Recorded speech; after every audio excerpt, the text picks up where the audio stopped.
ਮੇਰਾ ਖਾਮਦ ਫੌਤ ਹੋਇਆ, ਮੇਰੀਆਂ ਬੱਚੀਆਂ ਦਾ ਮੈਂ ਪੇਟ ਨਹੀਂ ਸੀ ਪਾਲ ਸਕਦੀ ਤੇ ਇਸ ਲਈ ਮੈਂ ਦਰਖਾਸਤ ਦਿੱਤੀ ਜਾਜ ਫਾਊਂਡੇਸ਼ਨ ਵਾਲਿਆਂ ਨੂੰ। ਉਹਨਾਂ ਨੇ ਮੈਨੂੰ ਮਸ਼ੀਨ ਦਿੱਤੀ।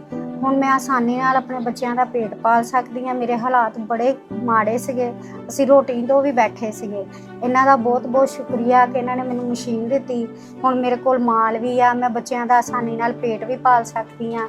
ਬਹੁਤ ਬਹੁਤ ਸ਼ੁਕਰੀਆ ਜਾਜ ਫਾਊਂਡੇਸ਼ਨ ਵਾਲਿਆਂ ਦਾ ਕਿ ਮੈਨੂੰ ਮਦਦ ਮੇਰੀ ਕੀਤੀ ਤੇ ਮੈਂ ਇੱਥੇ ਤੱਕ ਪਹੁੰਚੀ।